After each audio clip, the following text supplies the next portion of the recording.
अस्सलाम वालेकुम friends, I am doctor Ayesha. Welcome in my YouTube channel. कैसे हैं आप सब लोग? मैं उम्मीद करती हूँ कि आप सब जहाँ भी होंगे खैरियत से होंगे।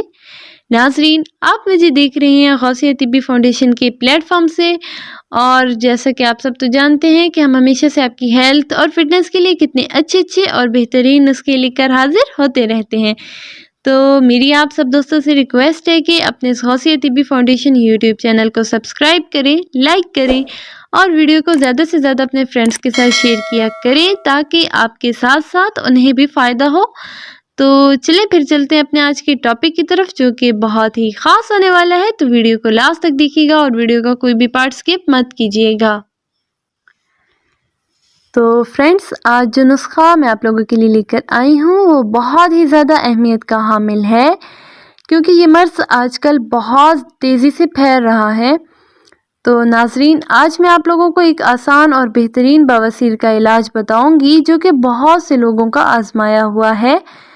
तो अगर आप चाहते हैं कि आपको जल्द इस बीमारी से निजात मिल जाए तो सिर्फ आपने सोते वक्त ये नुस्खा आजमाना है। इंशाल्लाह आपको जल्द ही शफा मिल जाएगी और बवासीर को ख़त्म करने का ये बहुत ही बेहतरीन नुस्खा है। दोस्तों, जब भी आप सोने लगें तो 1 गिलास दूध लेकर इसके साथ जैतून के 2 दाने आपने खा लेने हैं। इस अमल से इंशाल्लाह आपको इस मौजी बीमारी से निजात मिल जाएगी। और अगर आप रात को इसका इस्तेमाल नहीं कर सकते तो आप इसका इस्तेमाल दिन में भी कर सकते हैं। सुबह निहार मुँह इसे खा सकते हैं। दोस्तों, आमतौर पर बवासीर की 3 इकसाम बादी, खूनी और मौकों वाली समझी जाती हैं।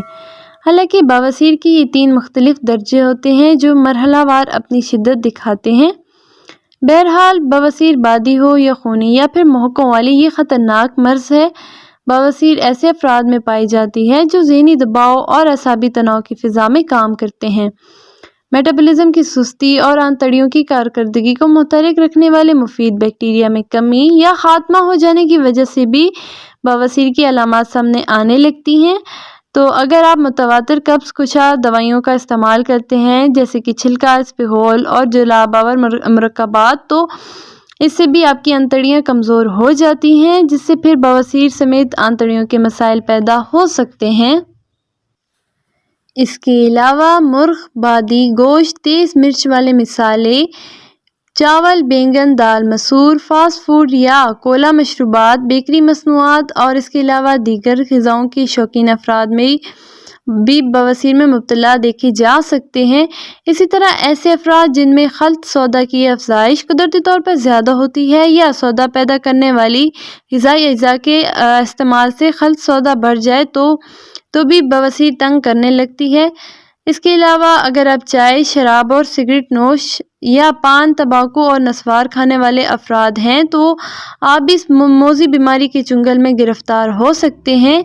इसके अलावा अगर आप मुतवातिर एंटीबायोटिक और दफ़ाए अमराज़े कल्ब की अद्वियात इस्तेमाल करते हैं तो आप लोगों में भी बवासीर की बीमारी के ख़तरात हो सकते हैं।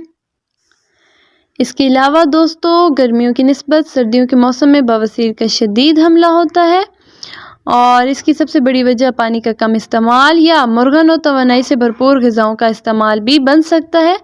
तो सबसे अहम बात कि आप कब्ज़ ना होने दें, क्योंकि बवासीर की बुनियाद कब्ज़ ही बनती है।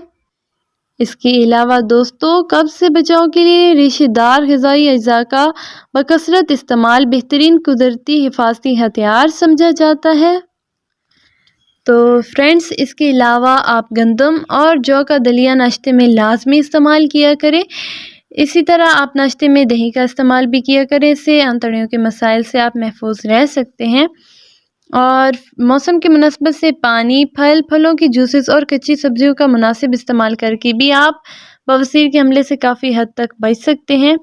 इसके अलावा निहार मुँह, तेज़ कदमों की सैर और बदन को गरमाने वाली वर्जिश को मामूल का हिस्सा बना लें। तो इससे ये होगा कि बवासीर समेत और भी बहुत सारी बीमारियों और जिस्म के मसाइल से आप अपने आप को बचा सकते हैं। इसके अलावा फ्रेंड्स, रोज़ाना कम अज़ कम 5 से 10 किलोमीटर पैदल चलने को अपना मामूल बना लें और पानी हमेशा उबला हुआ और नीम गर्म पिया करें। और आप जब भी चावल पकाएं इनमें बंद गोभी का इस्तेमाल लाजमी करें। आप ये नुस्खा ज़रूर इस्तेमाल करें और मुझे अपनी कीमती राय से ज़रूर आगाह कीजिएगा। تو فرینڈس میں امید کرتی ہوں کہ آپ کو آج کی ویڈیو بہت پسند آئی ہوگی. ویڈیو کو لائک کریں, شیئر کرنا مت بھولیے گا. ملتے ہیں دوبارہ انشاءاللہ ایک نیو ٹاپک کے ساتھ. تب تک کے لیے مجھے اپنی دعاؤں میں یاد رکھیے گا. اللہ حافظ.